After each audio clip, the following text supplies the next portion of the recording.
You know that feeling when you scroll through a sea of glossy laptop photos, the ones that promise buttery smooth gameplay and a sleek, feather-light chassis, only to end up with a machine that feels like you're driving a sports car with a broken suspension?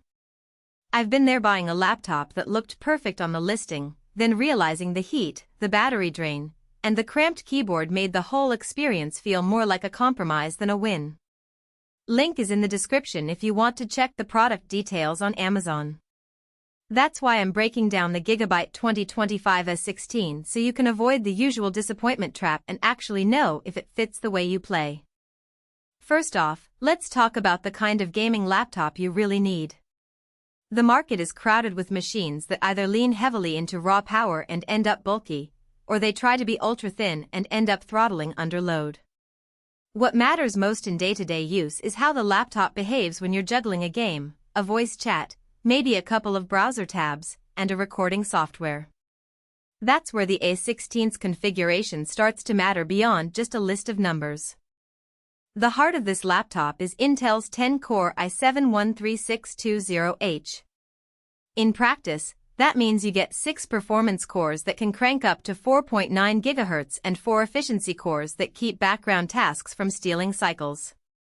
When I ran a modern title like Valorant while streaming on OBS, the CPU never hit a bottleneck, even with the 32 GB of DDR5 RAM. The extra memory really shines if you're the type who likes to have Photoshop, Discord, and a couple of streaming overlays open at the same time. It's not just about more RAM, it's about the smooth tab switching and the fact that your game never stalls while the system swaps data around.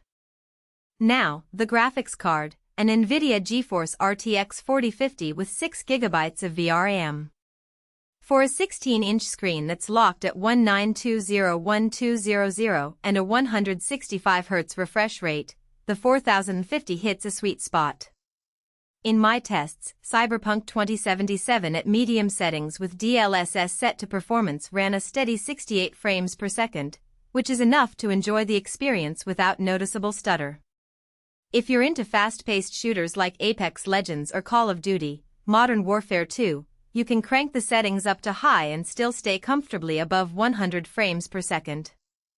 The trade-off appears when you start pushing ray-traced features on at the highest level, then you'll see the frame count dip into the 40s.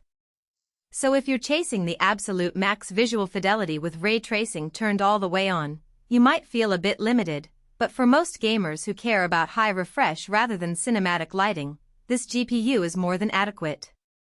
Storage is a 1TB NVMe SSD, and that's not just a nice number on the spec sheet. It translates into sub-second game load times and virtually no hiccup when you're copying large video files or loading massive mods. I loaded Minecraft with a heavyweight shader pack, and the world generated instantly. The SSD also leaves plenty of room for a growing game library, which is a practical advantage over the 512 GB models you often see in this price bracket. Display-wise, the 16-inch panel offers a 1920x1200 resolution with a 165Hz refresh. The extra 200-pixel vertical space is a subtle win for productivity, more room for code editors or chat windows without sacrificing the fast refresh that makes competitive shooters feel responsive.